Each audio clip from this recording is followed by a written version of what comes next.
Hello, welcome to this special What Do You Want to Watch discussion about the Explosion Network's #1 TV show of 2020, Ted Lasso. I'm your host, Ashley Hobley. Joining me today, Dylan Blight.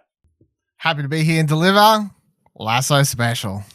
Oh, I get it, because it's in the show. Boom.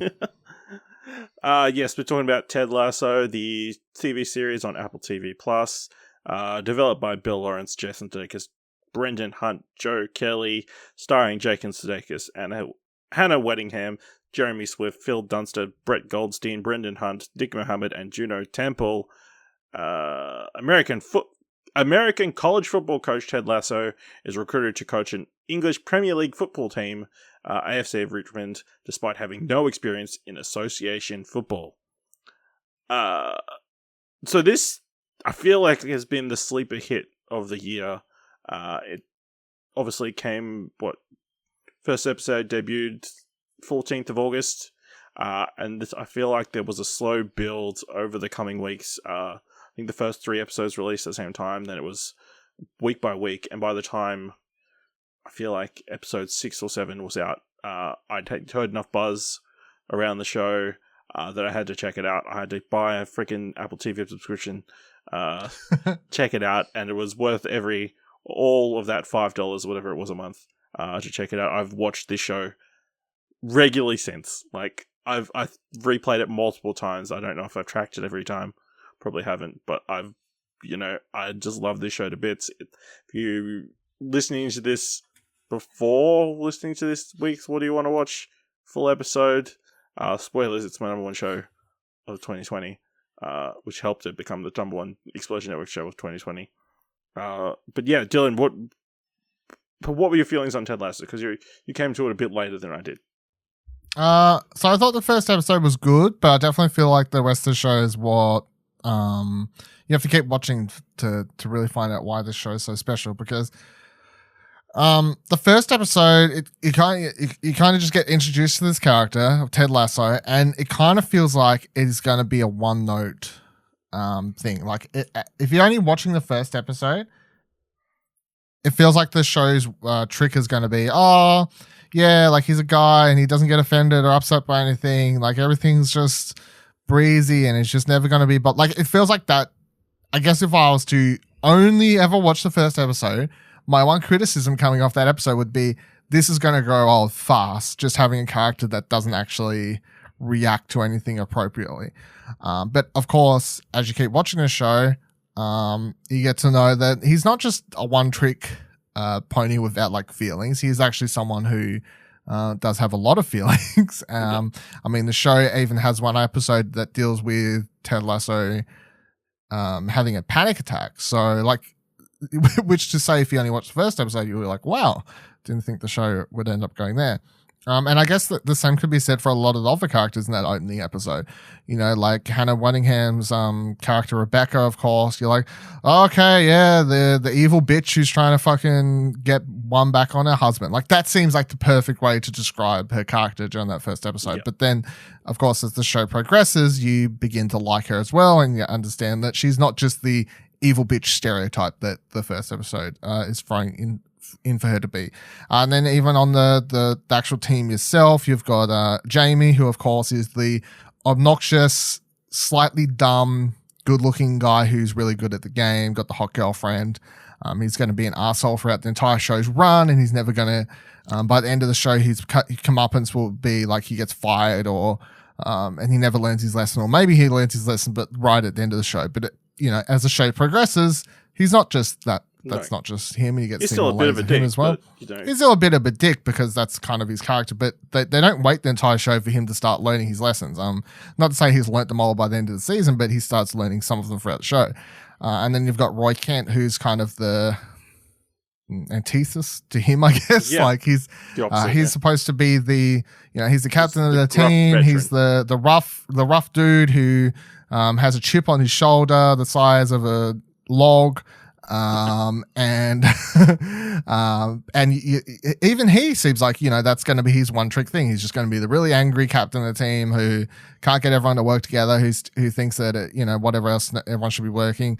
And then throughout the show, you slowly get to learn more about him as well, and see a side to him that you wouldn't have expected to see based solely on that first episode as well. So I feel like that's the reason the show. And then, of course, Juno Temple, obviously, she's one of the more obvious ones. First episode, the good football player's hot girlfriend. Like, that is all she screams in that first episode. Oh, she's a supermodel. She's dating the dumb, best-looking top player on the team.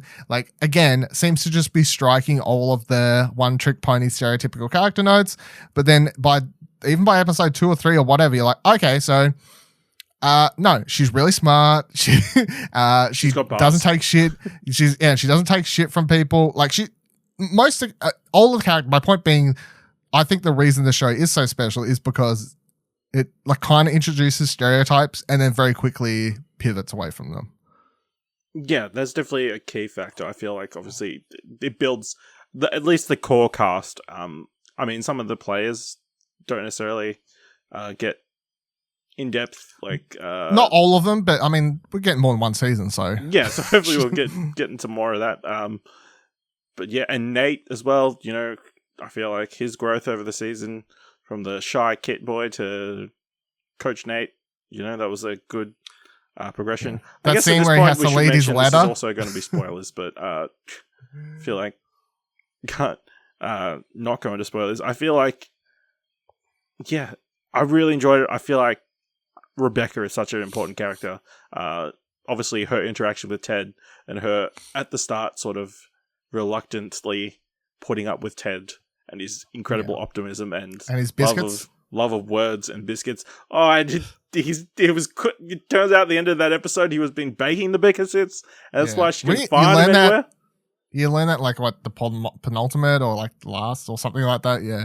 He's like, damn, I think this is the perfect batch where I've got the recipe right or whatever he says. Yeah, it's the episode after Jamie gets sent back to Manchester. Yeah. He's upset and he just says he cracked the recipe. And that's when she realizes he's been making those biscuits for every day.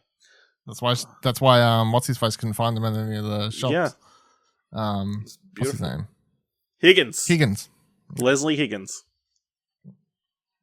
He's what they call a feminine junior. I love that relationship as well, the Higgins-Rebecca relationship, even though, obviously Higgins is not on board with her plans to destroy the football club and everything. But after you meet her husband, played by Anthony Head, Robert Mannion, you understand to a certain degree why. She might want to hurt him as badly as she hurts him. If there was ever a one-dimensional character in a show, it's him, and it's kind of fitting that he has to be to help her character. You know what I mean? Like, he's just straight up rich billionaire asshole. Yeah. Yeah. But he's in some of my favorite scenes of the series because it's all the dart speech, moment. Amazing. Jason Sudeikis has some of the best sports speeches I think in a show. Up there with like the Friday Night Lights and that kind of stuff. That speech, obviously, the one he gives in the end about do you believe in miracles and everything, and then just the one where he just slaps the belief sign. That one's good too. But then I think one of my favorite moments of the season was obviously Rupert telling Rebecca he was going to have a kid, and that's the thing that finally broke her into coming clean to Ted. That she finally realized that no matter what she did, she was never going to hurt Rupert as much as he hurt him, or he hurt her. I thought that whole sequence was perfectly put together with the music and everything. Yeah, what do you think of that? Yeah, I think I think if you had asked me how far her character arc was going to go in one season, I wouldn't have thought they. In a lot of ways, like, I'm not complaining, but compared to other shows, it seems like they would have stretched out her arc over like at least 2-3 seasons. You know what I mean? Like, I kind of appreciate that they get there in this one season and get everyone on board because it just opens up more questions. Like, it means that in season 2, 3, wherever we're going, I guess in a lot of ways the show becomes more of an atypical sport thing where you're kind of everyone's on board and trying to root for the team to succeed. Whereas if they had left her arc further, I think the whole she's trying to undermine Tenet at all points would have kind of run its course and got dry, boring, or we would have got sick of it before they actually wrapped it up. So I'm kind of glad they add that to her arc and wrap it up in this one season, because that means going forward every time we see what's his face, ex-husband Rupert, punchable face. Love that for him. Yeah, it's really good. My other shout out I gotta say, because I didn't know this until I looked it up. Like when I was looking up, I finished watching the last episode and I was like looking up some random like IMDb stuff for it, and that's when I discovered, after having watched the entire show, that Coach Beard is played by the show's creator. Or like one of the creators. Yeah, he's like I did not even know that. Sudeikis' like friend for like 20 something years. Yeah, Brendan Hunt. Yeah, so Brendan I was like, what the hell? I was like, the whole time, this dude, I thought we wouldn't even know. But shout out to him, because he like some of the more straight up, just not like laugh out loud, but like kind of smirk funny stuff is just all the random like Coach Beard, either like coming out of nowhere to hand Ted stuff, or like that one episode where like Ted has that moment with his ex-wife and like she leaves in the taxi or whatever, and he like hugs his son or whatever. He sits down on the bench and that the guy comes along and he's like, "Fuck you, wanker!" No, you did all right today. And then Coach Beard comes out and like hands him the beer out of nowhere, or what the pint out of nowhere. Nice. So yeah, and then him having 5 beers ready for him after he meant to have his talk with Roy. But even him as a seemingly one-note character who's just kind of silent in the background, that's kind of his thing. Even he has his moment in this season where he spits it with Ted in that bar over the unwillingness to bench. About needing to win. About winning being important. Winning being important. But where he spits it, he basically says, but winning is important, and like goes off about it, whatever. And then after all that, he goes back and does his version of showing up to that her playing chess. I love how he says to the guy, he's like, "She could have beat you 10 moves ago. Let's go." Something like that. Such a good. What else? There's just so many good moments in the show. I feel like obviously I enjoyed Roy's storyline through the season. Obviously being the rough captain of the team, and then him thinking he's getting played mind games with Ted, and with the gesture of him giving out all those books in that episode, him getting A Wrinkle in Time, and it's a story of a young girl learning about leadership. Is that meant to be me? I'd like it to be. Yeah. And just his lovely, very cute niece, and his relationship with Keely that developed over the season, I thought was really well handled. That's just a reminder, that scene where he's like in bed reading that book with his niece or whatever, he's like reading it and then he just goes, "Fuck!" That's great. And then him going to the club and headbutting someone. I don't see good in the dark anymore, so I don't know who I hit, but stop messing with Nate. So great. So many solid moments. And then Ted, obviously, he had his own emotional issues, obviously. It turns out the reason he took the job was to move away from his wife, who was having marital give her space. With. Yep. Then he has all these issues about having this one night stand, and all kind. He has his own issues. But some of the stuff he says and does, his love of the guy from the Fresh Prince of Bel-Air doing the Carlton, and Roy's reaction to that. Who doesn't love him? You know what I'm saying? Yeah. I don't understand his dislike for tea. He seems to have so many different stories that I'm looking forward to hearing more stories coming next season. That reminded me, the other interesting thing I read was Brett Goldstein, who plays Roy Kent, was a writer on the show. And once they finished writing, then he sent in an audition tape to play Roy. And then they just hired him from that. Oh, yeah, he is too. He's credited for 10 episodes for it. Yeah, he's like a story executive or whatever. Yeah, he's one of the key people who's credited for every episode, but not actually a show creator. He's Yeah. actually written a whole bunch when you actually look. He's the creator of Soulmates TV series, and recently, there you go. Yeah. The more you learn. Yeah, definitely. Crazy. My question I was going to ask for the show, and I feel like the answer's kind of answered by anyone listening to this because I like the show. But do you feel like it helps? Do you feel like the reason you like it so much is because you like soccer/football or whatever you want to call it? I think like just a basic appreciation for sports helps. But I don't think it's super necessary, much in the same way that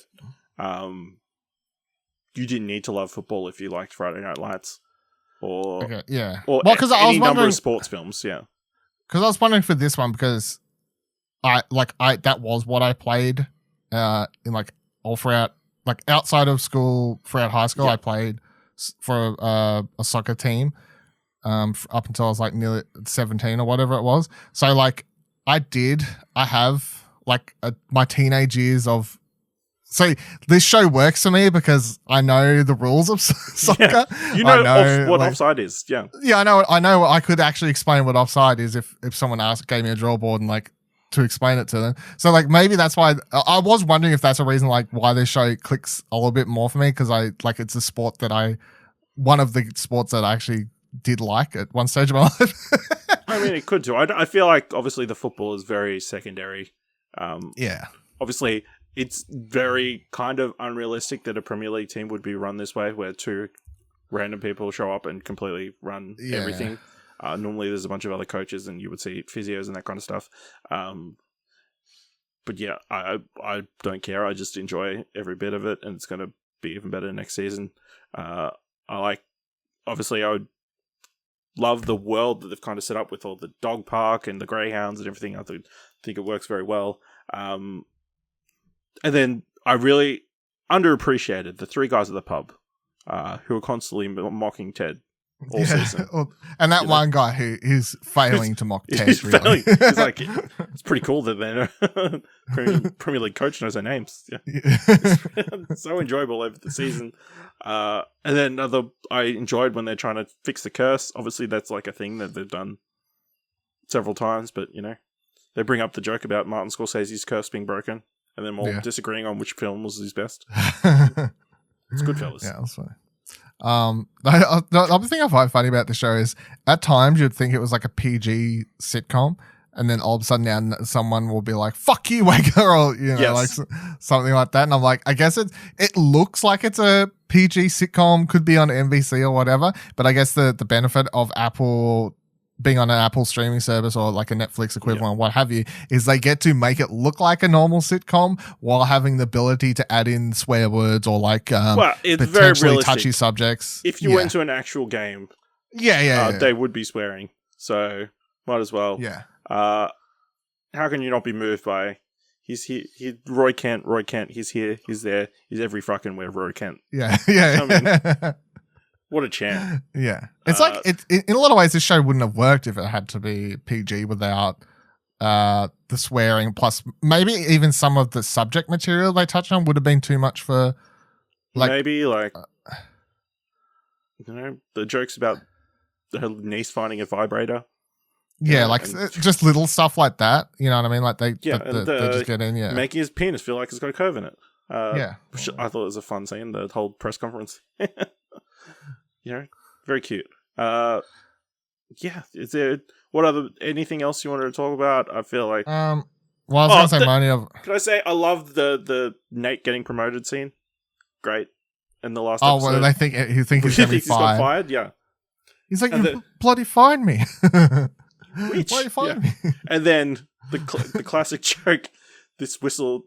Want to give you this whistle, but it's sad because it's never been blown. Is that the same reason Colin's sad? He just continues to blow it in all inappropriate times. All the inappropriate times, yeah. My other thing was so like this show has been building up a lot of buzz. I think over the last couple months as people have started watching it. Do you think that this will get some Emmy love on top of Explosion Network love? And do you think that given the runoff success now between us awarding it this award, which is prestigious, and potentially some Emmy Award stuff, how much do you think that does for Apple TV in the long run? I fully expect it to get nominated next year. I wouldn't be surprised. Yeah, I guess it depends on what other things come out next year. Thinking off the top of my head, obviously, all the Schitt's Creek stuff is going to be done this season. I don't know what else that was nominated this year that would be up against off the top of my head. So I hope it gets Emmy love because it's really good. I think it is one of the shows that they're going to be pushing. If you open up Apple TV Plus, it's one of the first things you see, which is good because it deserves it. I think this is the show that people are going to be subscribing to and not the morning show that they were kind of hoping that was going to be bringing stuff in. So I wouldn't be surprised if this gets some awards love next season, and it definitely deserves it because it's lovable. I think it's one of the best comedies. It is the best comedy of the year. So yeah, unless something amazing comes out between now and any time next year, I can't see it be big. So yeah. All right, well, I guess that brings us to the end of this last Ted Lasso special edition of What Do You Want to Watch? If you want to find out more about our best of 2020 coverage, you can go to explosionet.com/best of 2020, or just go to explosionet.com for all our news, reviews, and podcasts. If you want to talk to us on Twitter about Ted Lasso, we're happy to do it. Go to explosionet.com/Twitter. All right. Well, thank you very much for listening, and until next time. Oh, hey, one last thing. And I want everyone's eyes on me when I say this. Look at me.